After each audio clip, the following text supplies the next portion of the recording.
하나투자증권과 3프로TV가 함께 만드는 디지털 자산 분석의 기준 크립토 플러스 시작합니다. 저는 서동주입니다. 네, 안녕하세요. 김동환입니다. 네, 네, 좋은 아침입니다. 좋은 아침입니다, 여러분. 네. 네, 또 기운을 내봐야죠, 저희가. 예. 기운 떨어진 사람이 없는데 왜 이 기운? 저 양쪽에 약간 물려 있어서 힘드네요. 네. 가상자산을 해도 힘들고 주식을 해도 힘들고 뭘 해도 아, 힘드네요, 올해는. 저번 주에 저희가 네. 이제 방송 마무리할 때 네. 전쟁이 크게 날 수 있을 것 같아서 걱정이다 이렇게 맞아요. 얘기를 드렸었는데 다행히 음, 뭐 미국도 미사일도 많이 떨어졌다고 하고 맞습니다. 지금 이란도 뭔가 조금 이제 한풀 좀 꺾인 약간 그런 상황이죠. 외교적으로 잘 그렇습니다. 마무리가 됐으면 좋을 것 같습니다. 네네. 일단 희망찬 바람으로 그렇습니다. 월요일 시작해 보고요. 박상혜 네. 편집장님 모셨습니다. 반갑습니다. 네, 안녕하세요. 안녕하세요. 네. 어떻게 지내셨습니까 주말? 횡보할 때가 제일 평안한 것 같다고 한번 말씀드린 적이 있는 것 같은데 네. 네. 횡보하는 주말이었어서 네, 평안하게 음. 보낸 것 같습니다. 네. 뭔가 가끔 편집장님 보면 뭔가 득도하신 느낌이 있어가지고 되게 그렇죠. 신기해요. 네. 칭찬 맞죠? 칭찬이죠. 네, 감사합니다. 네. 약간 티벳 느낌이 있습니다.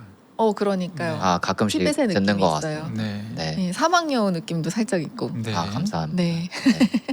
오늘은 어떤 내용을 좀 가져오셨나요?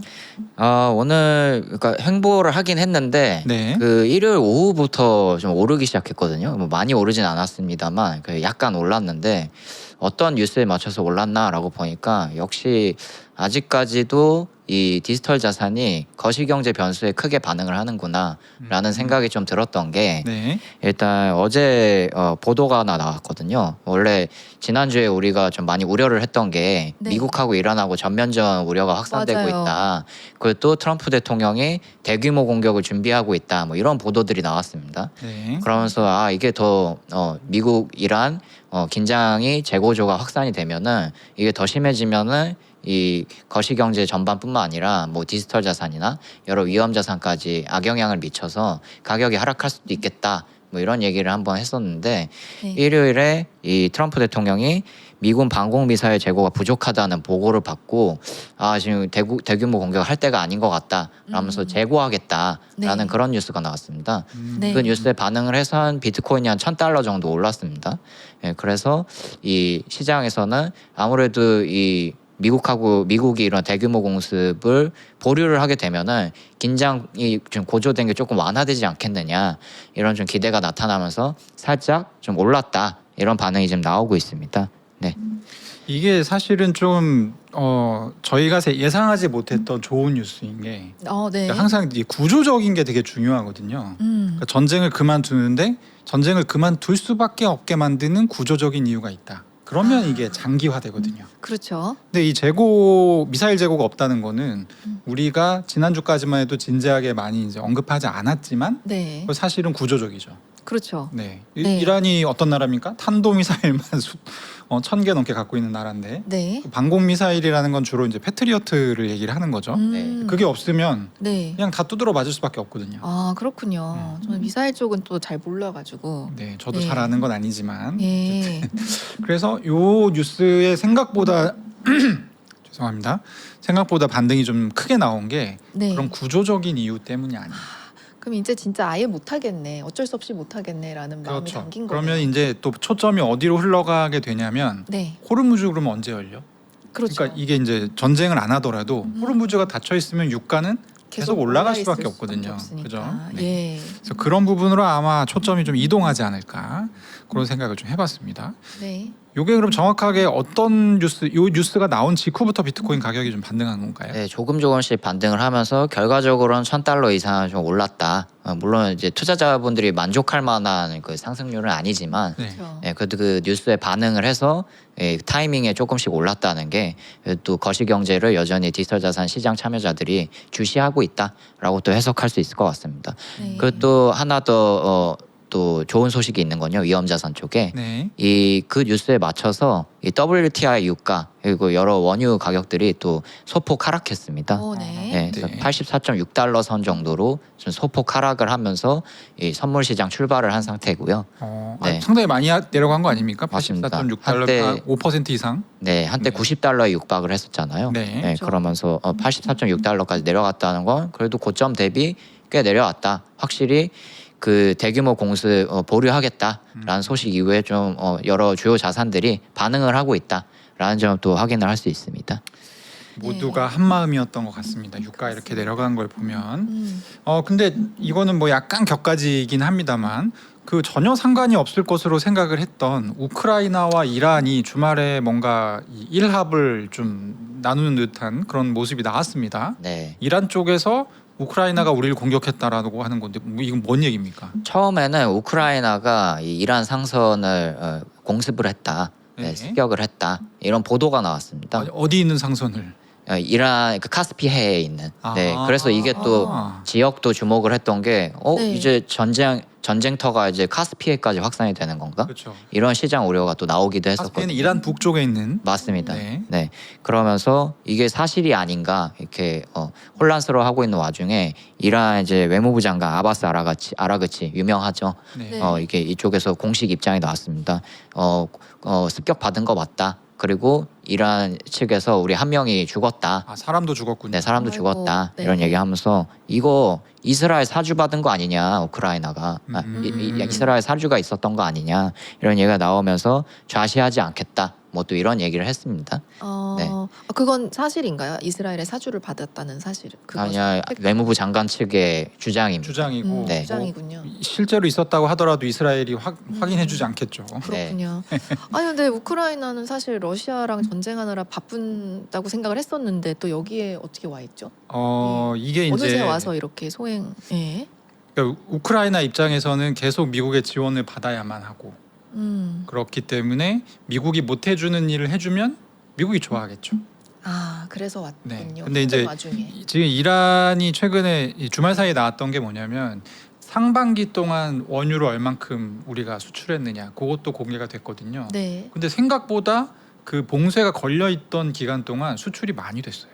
아 도대체- 도대체 많이 지나갔군요. 왜 도대체 어디로 나간 거냐? 네. 그러면은 호르무즈는 이란 남쪽이잖아요. 네. 남쪽은 미국이 지키고 있었으니까. 그렇죠. 그러면 북쪽 카스피해를 통해서 러시아로 아. 빠져나갔거나 예. 뭐 제3의 루트가 있을 것이다. 근데 육로는 사실 원유를 옮기기에는 그죠. 좀 경제적이지 불편하죠. 않으니까. 예. 네. 그래서 이런 얘기들이 있고 그러다 보니까 뭐 그런 측면에서는 충분히 개연성이 있는 얘기일 것 같긴 합니다. 네. 그리고 네. 뭐 이제 사실 후티 반군 지금 사우디아라비아랑 싸우고 있잖아요. 그렇죠. 그것도 그렇고, 그러니까 전반적으로 중동이 원래는 이제 전장이 딱 그 호르무즈 주변 그렇죠. 거기만 있고 몇백 킬로미터. 다른 곳으로는 다 네. 수출이 가능했는데. 그렇죠. 근데 그게 네. 전장이 점점 넓어지는 느낌이 있다. 사실 이 부분이 지금 해외 그러니까 외신, 네. 뭐 파이낸셜 타임즈나 이런 곳에서는 계속 이거 싸하다, 쎄하죠. 쎄하다. 네. 네, 그렇게 지금 얘기가 되고 있는 부분이긴 합니다. 네. 왜냐하면 또 지난주에는 홍해에도 이 전쟁 위험이 생겼다라는 얘기가 맞아요. 있잖아요. 그거에 이어서 뭐 이제 기존 호르무즈 해뿐만 아니라 카스피해 얘기까지 나왔으니까 또 뭐 외무부 장관 측에서 이거 이스라엘 사주 받은 거 아니냐라고 한다면 그 주장에 따라간다면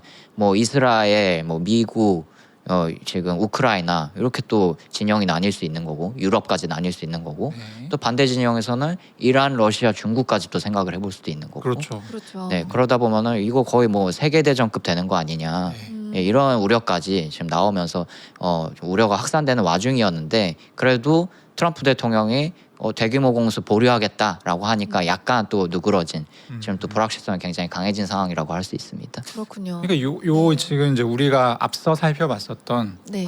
방공 미사일이 재고가 떨어졌다, 네. 부족하다. 이게 그러니까 전쟁이 확산되게 되고 뭔가 이란과의 국지전이 아니라 약간 사이즈가 더 큰 전쟁으로 가게 됐을 경우에는 더 좀 심각한 그쵸. 사안이 될 수 있잖아요. 네. 그래서 그런 부분들도 조금 이 기미가 있지 않나 우리가 네, 저희가 좀 지켜봐야 될 부분인 것 네. 같습니다. 그렇습니다. 어쨌든 지금 지정학적 위기는 한풀 꺾였는데 그럼 이제 저희 뭐 봐야 됩니까? 네, 그 다음에 또 중요한 게 금리죠. 네. 이 중에서도 금리를 보려면 이제 미국 국채 금리가 어떻게 움직이는지 이걸 봐야 되는데 그 중에서 우리 대표적으로 보는 게 미국 10년물 국채 금리잖아요. 근데 이게 금요일에 장중 4.717%까지 올랐었습니다. 이게 얼마 만이냐? 1년 6개월 만에 최고치 수준이거든요. 네. 이 정도로 10년물 국채 금리가 높아졌다라고 라는 거는 연준 기준금리 상승 압력도 굉장히 높아진다는 거죠. 네. 그래서 이런 커뮤니티에서는 또 이런 반응이 나오기도 했습니다. 국채 금리가 이제 너무 올라가니까 왜 갑자기 트럼프 대통령이 주말에 대규모 공습을 보류한다고 했을까라고 봤을 때 예. 이 베센트 재무장관이 트럼프 대통령한테 야 지금 10년물 국채 금리가 너무 올랐습니다. 예, 지금 전쟁 이렇게 대규모 공습할 때가 아닙니다라는 또 그런 또 밈이 하나 또 돌았습니다. 절묘하네요. 네. 트럼프 대통령 너무 젊어진 거 아닙니까 지금? 아무래도 AI 같은데. AI로 생성을 네. 해서 아 근데 네. 절묘한 내용이네요 정말. 예. 네. 그리고 저희 이번 주에는 사실 제일 중요한 이슈가 7월 FOMC가 기다리고 있습니다. 맞습니다. 원래 7월 FOMC가 일주 전에 동결 확률이 70%, 인상 확률이 30% 조금 넘는 수준이라고 저희가 전해드렸는데 보통은 이러면 신경을 안 씁니다. 그렇죠. 네, 보통은 동결이거든요. 일주일 전에 네. 이러고 있으면. 근데 이번 주에는 좀 모르겠다 이런 반응이 많은 것 같아요. 네, 왜냐하면 또 방금 말씀드린 대로 미국 10년물 국채 금리 오르고 있죠. 그리고 또 미국하고 이란 긴장 고조가 다시 재확산되면서 인플레이션 압력도 커지고 있죠. 유가 오르면서. 그러다 보니까 한 몇 주 전만 하더라도 이 CME 페드워치에서 이제 선물 시장, 옵션 시장에서 이 기준금리 예측을 이제 하게 되는데 베팅하는 예측을 하게 되는데 여기서 일주일 전까지만 해도 7월 FOMC 금리 동결 확률 87.2%다 이렇게 네. 투자자들이 봤습니다. 근데 이런 미국 이란 긴장이 재고조되고 네. 미국 10년물 국채 금리가 다시 상승을 하면서 7월 금요일 기준으로 65.8%까지 동결 확률이 떨어졌습니다. 그 의미는 동결 확률이 떨어진 만큼 금리 인상 확률을 투자자들이 높게 보고 있다. 이렇게 얘기할 수 있거든요. 예, 그래서 또 굉장히 또 시장 불확실성이 강해진 상황이다. 그래서 이 FOMC 회의 끝나고 미국 기준금리 결정이 한국 시간으로 이번 주 목요일 오전 3시에 발표가 되는데요. 그래서 그 어느 때보다 좀 FOMC 결정이 좀 중요한 때가 됐다라고 또 말씀드릴 수 있을 것 같습니다. 근데 보통 이렇게 며칠 안 남을 적에 65.8%라고 하면은 이제 반올림해서 70% 정도인데 이제 그런 정도면은 동결로 가나요? 아니면 이렇게 나왔는데도 갑자기 인상이 된다던가 그런 경우가 있나요?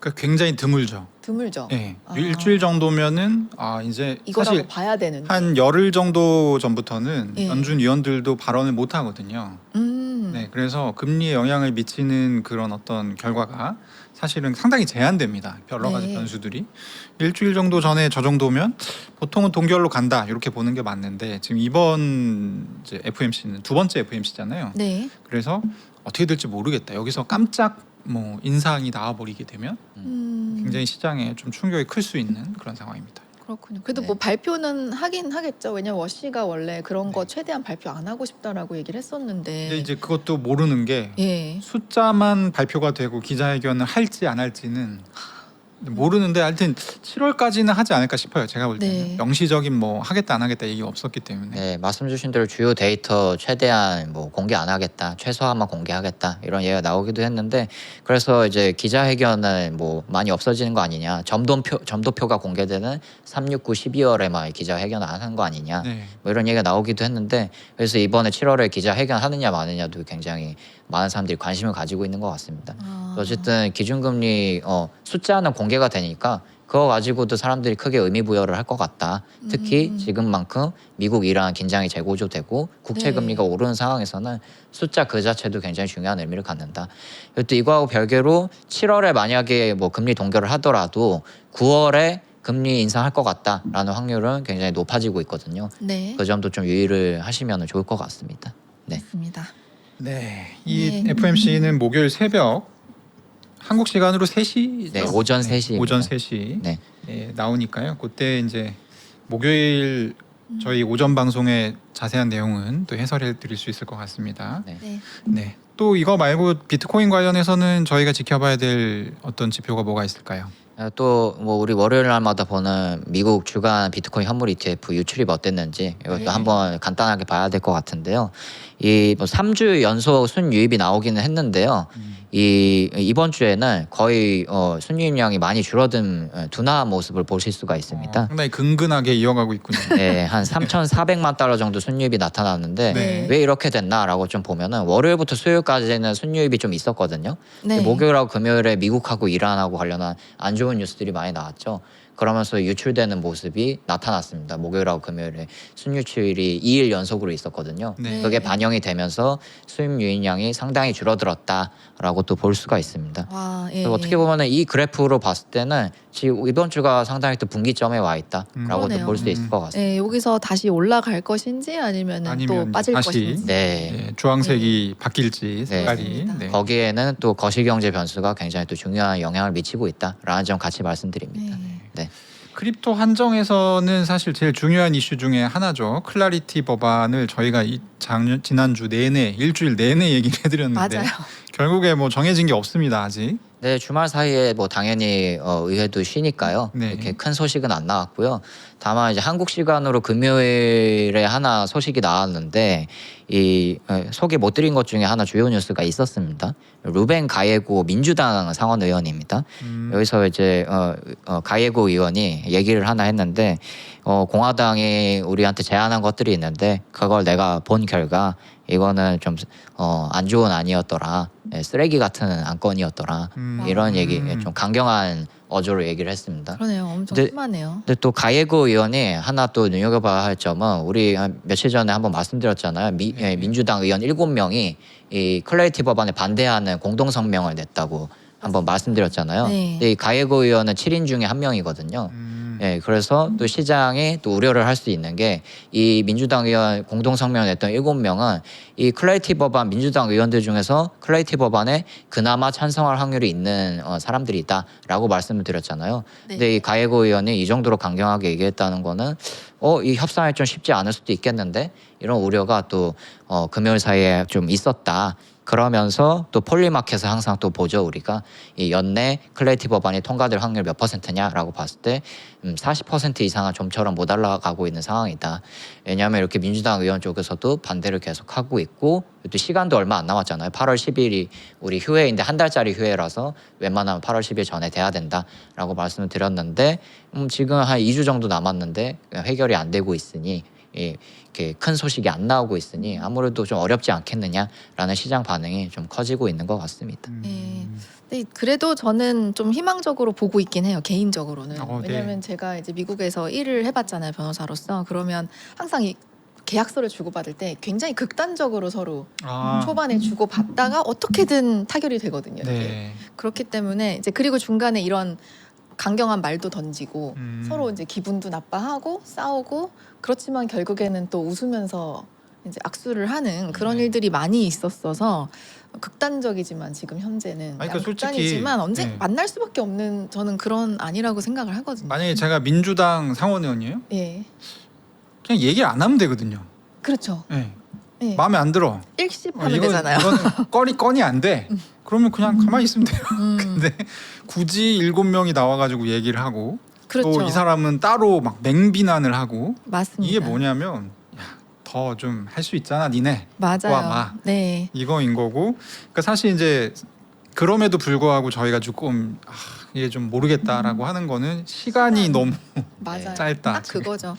시간이 너무 네. 짧다는 부분. 근데 여기- 저도 네. 하나 좀 어느 정도 과대 우려하는 것 같기도 하다라는 생각이 들기도 하는 게 우리 상원 은행위원회 마크업 청문회 때만 해도 하루 전까지 어떻게 될지 몰랐거든요. 그렇죠. 그래서 그렇죠. 안 될 것 같다라는 얘기가 많이 나왔는데 그 마크업 청문회 당일에 이 상원 공화당 의원들이랑 민주당 의원들이 이 청문회 열리는 뒷공간에서 대기 공간에서 그 중에서 협상을 하면서 그 와중에 협상을 하면서 극적으로 타격을 된 사례가 맞아요. 있었죠. 그런 그러면서 일들이 또 있죠. 네, 미국 네. 정치에서는 되게 막판에 극적으로 되는 상황. 특히 뭐 한국 정치도 사실은 비슷한 경우가 많긴 한데 그렇죠. 예, 정치는 또 끝까지 모르기 때문에 한번 네. 또 끝까지 뉴스를 지켜봐야 된다. 네. 그 점 말씀드립니다. 그 두 분 말씀하신 대로 여기 보이면 이제 향후 입법 영향 준비해 주신 자료에 보면은 가예고 의원이 이제 문구 다시 제시할 거라고 하잖아요. 네. 결국에는 쓰레기 갖다 해놓고 결국엔 제시를 하겠다는 거거든요. 그렇죠. 네. 그럼 자세히 보면서 이제 협의를 해볼 것이다라는 거니까 네. 시간만 빨리 한다면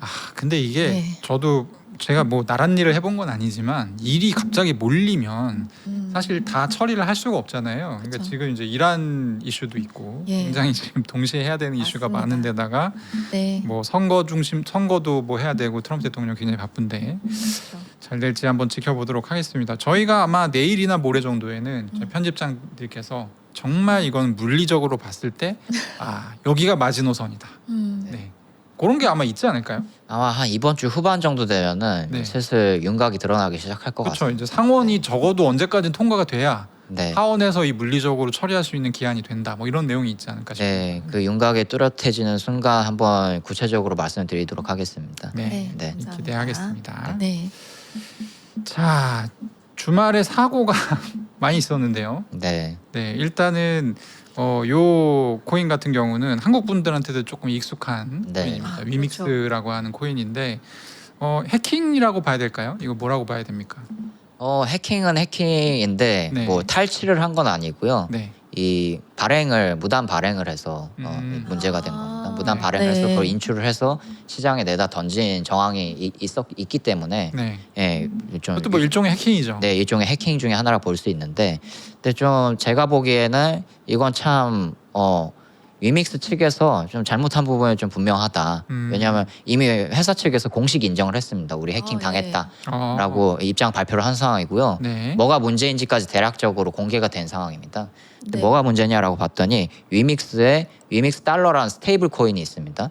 이 스테이블 코인에 대해서 이 업데이트를 했는데 스마트 계약 업데이트를 했는데 업데이트를 하면은 이 설정을 다시 해야 되거든요. 네. 그걸 이제 이니셜라이즈라고 하는데 보안 이제 실행을 할 때 네. 그때 이제 설정을 하면서 비밀번호 재설정 이런 거를 이제 초기화를 세팅 초기화를 시켜야 됩니다. 네. 근데 이게 무슨 사고가 발생한 거냐면 좀 쉬운 비유를 들자면은 우리가 현관문 비밀번호 이제 현관문 새 걸로 이제 바꾼 다음에 비밀번호 다시 재설정하잖아요. 그렇죠. 근데 비밀번호 설정을 안 한 거예요, 그냥. 그럼 네, 그래서 공장에서 어떻게 나온 돼요? 비밀번호로 네, 아니 그냥 비밀번호가 없는 상태로. 네, 그래서 아. 누구나 이제 방문을 열고 들어갈 수 있는 그런 상황이 된 아, 거예요. 열려버렸군요. 네, 그래서 누가 먼저 이제 발견을 하고 이거 그냥 내가 진입할 수 있네. 그래서 오너키 와. 스마트 계약 오너키를 탈취를 해가지고 어머. 비밀번호도 없이 탈취를 해서 이걸 이제 무단 발행을 한 뒤에 인출을 해서 시장에 내다 던진 정황이 나타났다. 뭐 그런 뉴스입니다. 그래서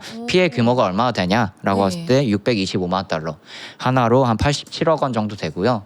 실제로 이 이후에 어떤 사태가 일어났냐? 위믹스 달러가 디패깅이 일어나면서 99% 폭락을 했다. 네, 라는 네. 그런 또 주말에 큰 뉴스가 있었습니다. 근데 이런 거는 사실 근데 항상 예의주시하고 있던 거예요. 비밀번호가 있나 없나 계속 찔러보다가 발견을 하는 건가요? 이런 거는? 아마 이 업데이트 된 지가 좀 시간이 됐을 텐데요. 네. 이제서야 이 해킹이 일어났다는 거는 또 아무도 관심이 없었는데 한번 그 좀 볼 줄 아는 개발자 중에 한 명이 이거 보니까 비밀번호가 세팅이 안 돼 있네 하면서 이제 그걸 예, 알아채는 것도 해킹이 신기하네. 일어났다라는 게 지금 유력한 정황이다. 이 네. 디파이에서 벌어지는 해킹은 네. 이게 쉽게 얘기하면 그러니까 도둑이 들어와서 털린 건지 아니면 자작극인지 알 수가 없습니다. 근데 이렇게 자작극을 할 만한 이유는 뭐가 있을까요? 그러니까 자작극이라는 게 위믹스 측에서 그랬다는 게 아니라 위믹스에서 일하고 있는 사람이 몰래 할 수도 있는 거고 이미 비번이 안 걸린 걸 그렇죠. 알고, 알고 있는 사람이, 내부인. 네. 할 수도 있는 거고 네네. 뭐 내부인이 외부에 얘기를 해서 할 수도 있는 거고 야, 이렇게 했는데 그걸 주워 듣고. 그거 주워 듣고 할 수도 아. 있는 거고 그래서 알 수가 없습니다. 누가 하는지를 알 수가 그렇군요. 없고 네. 일단은 사실 이제 위믹스 같은 경우는 지금 거의 이제 한국에서는 상장 폐지가 이미 됐죠. 네, 한국에서는 상장 폐지가 됐습니다. 그리고 네. 이제 한국에서 주로 활동하던 프로젝트인데 상장 폐지가 됐으니까 이거는 네. 이제 거의 망한 프로젝트 사실상 그렇다라고 봐야 되는데 음. 그래도 이 남아 있는 어떤 자산들이 있는 거죠. 자산적 가치를 가진 것들이 네. 그게 이번에 좀 약간 싹쓸이가 됐다 이렇게 보이는데 제가 볼 때는 그럼 이제 이번에는 위믹스 달러가 아예 그냥 그래서 끝난 여기- 걸까요? 이 수명은 끝난 여기 거라고 지금 봐야 차트 될까요? 보시면 보이지만 네. 보통 이 정도 디패깅이면은 회복되기가 회복되기가 거의 어렵다. 어렵다라고 보시면 될 것 같습니다. 네. 손해 보신 분들 1달러이다가 지금 0달러로 내려갔잖아요. 지금 99% 하락 네. 하루 만에. 무섭네요. 예. 네, 하여튼 뭐 위믹스 피해를 보신 분은 한국에 많을 것 같지는 않습니다. 이미 네, 다행히도. 네, 오래전에 상장 폐지가 된 지 좀 상장 폐지가 오래됐고요. 됐기 때문에 네. 네. 그러니까 이게 약간 교훈을 주는 부분이 있는 것 같아요. 그러니까 오래된 디파이에는 항상 이런 일이 있는데 네. 올해 들어서 더 많습니다. 왜냐하면 AI가 있기 때문에. 아, 그런 생각도 들어요. 사실 AI를 통해서 체크하면은 이거는 수십 개, 수백 개를 한 번에 체크할 수 있거든요. 그렇군요. 어, 예. 이거 뭔가 풀린 거 있는지 찾아봐. 그러면 이제 요즘 AI 좋으니까 그렇죠. 찾아본단 말입니다. 또 프로그램 해가지고. 네, 예. 그런 사건이 아니었을까 싶고, 요거는 사실은 뭐 한국에는 그렇게 피해자가 많지 않아서 소소한 거라고 볼 수 있고, 오히려 주말 사이에 글로벌 가상자산 거래소 2개가 지금 문을 닫았어요. 네. 네, 한 곳은 굉장히 유명한 곳입니다. 네. 네, 한 곳은 또 비트맥스. 예, 좀 네. 며칠 됐는데요. 비트맥스 같은 경우에는 예. 뭘로 유명했냐? 10년 이상의 전통을 이제 자랑하는 거래소다. 이게 또 첫 번째가 있고요. 두 번째는 또 선물 거래의 선구자격인 거래소로 또 이름이 잘 알려져 있습니다. 근데 여기서 이제 신규 가입을 즉시 중단하고 9월 23일에 서비스 종료하겠다라는 소식이 나오면서 이 디지털 자산 투자를 오래 하셨던 분들한테는 이게 또 의미가 또 있는 뉴스였다라는 점 전달드리고요. 그리고 또 이슈라고 볼 수 있는 거는 좀 문제가 될 소지가 있다고 보여지는 소식은 오히려 이 비트마트 쪽 뉴스인데요. 네. 예, 글로벌 디지털 자산 거래소입니다. 규모는 뭐 상대적으로 이렇게 크지는 않은 거래소인데 네. 이게 좀 문제가 있는 게 여기는 똑같이 주말 사이에 서비스 종료를 밝히긴 했는데 좀 잡음이 있습니다. 지금 어떤 잡음이 있냐라고 보니까 일단 이 비트마트 CEO가 주말 사이에 무슨 얘기를 했냐면은 나 서비스 종료 되는지도 모르고 있었다. 이런 얘기를 오, 했어요. CEO인데요. 네, CEO인데도 모르고 있었고 네. 7월 24일에 해고 통보를 받았다. 라는 얘기를 했습니다. 그 후에 이제 바로 이 서비스 종료 얘기가 나왔거든요.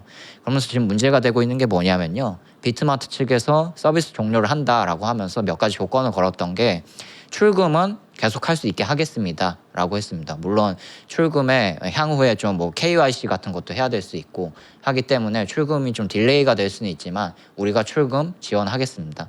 이게 또 당연한 얘기인 게 네. 서비스 종료를 한다고 해도 출금 지원 같은 경우에는 서비스 종료 후에 일정 기간 동안에도 계속 열어주거든요. 네. 왜냐하면 이용자들이 충분히 돈을 회수할 수 있는 시간을 주기 그렇죠. 위해서요. 근데 이제 비트마트에서는 지금 이용자들이 나 지금 출금 안 되는데요. 이제 사례가 좀 속출하고 있습니다.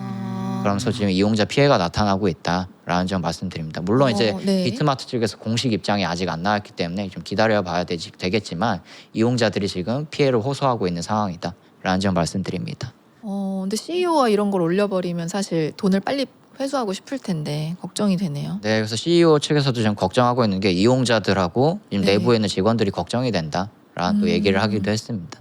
네. 일단은 이게 하락장에 자주 나타나는 현상이긴 합니다.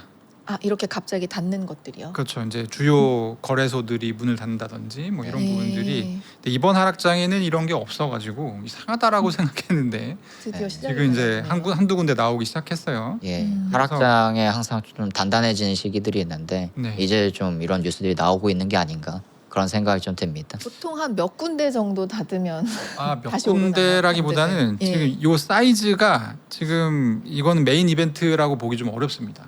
뭔가 하나 더 큰 게 닫아줘야 네, 돼요. 더 큰 게 있어야 돼요. 뭐 하여튼 뭐 큰 게 하나가 터져야 네. 돼, 1위. 엎어지는 네. 경우가 항상 있었습니다. 지금까지는. 지난 사이클을 예로 들면은 FTX 뭐 세계 그렇죠. 톱 5 안에 드는 뭐 굉장히 거래소가 그렇죠. 뭐 무너진다든지 네. 네. 아니면 뭐 테라처럼 뭐 음. 시총 톱 10 안에 들던 프로젝트가 이제 뭐 프로젝트가 일주일 사이에 그냥 무너지는 시총이 다 거지. 증발해 버린다든지. 예. 그런 큰 사고들이 지난 사이클 때는 있었습니다. 네. 아직은 네. 잠잠하군요. 예, 그런 아직은 면에서는 요건 이게 뭐라 그럴 잔잔발이라고 할까요? 잔잔. 네. 잠잠. 뭔가- 잠잠. 네. 네. 예, 좀 약소합니다. 아직 수준이. 하지만 요런 일이 발생했을 때 우리 투자자들은 뭘 하시면 좋냐면 빨리 옮겨야 됩니다. 안심할 수 있는 곳으로 자산을 일단 옮겨 놓는 게 저는 좀 추천을 드리고 싶습니다. 거래소에서 빼서 뭐 다른 지갑으로. 지금 여기 비트마트 쓰시는 분들이 그 얘기 한다잖아요. 왜 그 네. 얘기가 나오냐면 왜 내 돈 안 줘라는 얘기가 나오냐면 실제로 FTX가 망할 때 거기에 돈을 넣어놓고 있다가 제때 못 뺀 분들이 한 2년 기다렸어요. 파산 절차 끝날 때까지. 네네. 네. 다 주긴 줬지만 어쨌든 굉장히 기다렸죠. 그것도 되게 천우신조로 네. FTX가 엔트로피나 뭐 이런 AI 기업들한테 투자해 놨는데 지분 투자 그게 때문에. 그게 완전 잭팟 터져가지고 말하자면 파산을 처리를 해줄 수가 있었던 거지 원래대로면 사실 못 받을 가능성이 높았던 돈이죠. 네, 그렇군요. 네. 네. 리스크를 잘 참조하시면 좋을 것 같습니다. 네. 네, 마지막으로는 이더리움 업그레이드 얘기를 좀 해볼게요. 네. 이게 좀 생소하더라고요. 원래 이더리움 업그레이드가 도시 이름을 따거든요. 네. 네. 글램스테르담이 어디 있는 도시입니까? 저도 좀 여쭤보고 싶습니다. 아. 정확히 어디 있는 도시인지. 그 암스테르담이랑 뭐 뭘 합친 것 같죠? 글래스랑 섞은 거 아니에요? 네, 뭐 이런 네. 생각이 들긴 하는데. 네. 예. 뭔가 바뀌었나요? 규칙이?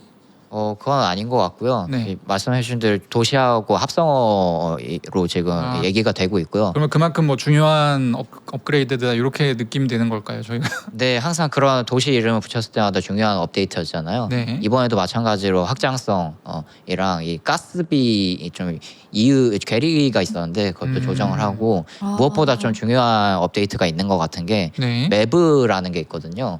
이 블록체인 데이터 안에서 거래를 좀 조작하는 현상이 있었는데 네. 네. 블록체인을 잘 아는 사람들이 MEV. 네, MEV라고 하죠. 네, 이게 이제 얌체 같은 짓을 한다라고 또 볼 수가 있는데 좀 유동성을 이 호가를 빼뒀다가 올려둔다든지 뭐 이런 식으로 좀 아.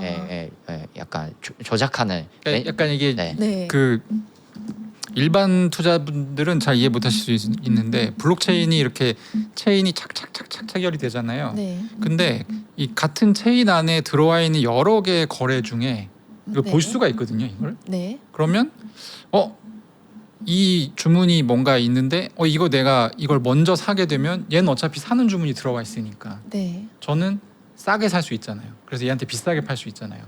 아. 이런 식으로 이제 그 선행 매매 비슷한 네. 이런 차익을 통칭해서 MEV라고 부릅니다. 아, 그렇군요. 네, 근데 이제 약간 복잡하긴 한데, 네, 그러네요. 네, 그러니까 굉장히 무위험으로 이 돈을 벌 수 있는. 그렇죠. 보고 사고 보고 팔고를 그렇죠. 할 수 있으니까요. 그래서 이게 이제 이더리움의 고질적인 구조적인 어떤 문제 중에 하나로 지목이 되어 왔었어요. 네. 근데 이제 그 부분을 어떻게 해소할 것인가에 네. 대해서 연구를 많이 해왔는데 그 부분이 반영이 되나 네, 보군요. 그 부분에 반영이 되는 업그레이드라는 점에서 의미를 아. 가지고요. 네. 이게 정확히 언제 업그레이드 되느냐 이게 또 시장의 관심사 중에 하나였는데 이 이더리움 핵심 개발자들이 정기적으로 회의를 하거든요. 근데 지난주 회의에서 하나 공개를 했던 게 데브넷 8 지금 하고 있는 글램스테르담 업그레이드 개발 준비 단계를 말하는 건데요. 데브넷 8이 이게 마지막 단계가 될 거다라는 얘기를 했습니다. 얘기는 올해 하반기 중으로 이 업그레이드가 이루어질 가능성이 높다. 이더리움에 관련해서 호재다라고 또 볼 수가 있을 것 같습니다. 네. EIP라고 하는 거는 이제 이더리움 제한인데 저런 10개 정도가 추가된다. 그리고 이름이 글램스테르담이기 때문에 상당히 중요한 업그레이드가 될 가능성이 높다. 이런 말씀 전해 주셨습니다. 네, 네, 오늘 박상희 편집의 말씀 감사합니다. 네 감사합니다. 감사합니다.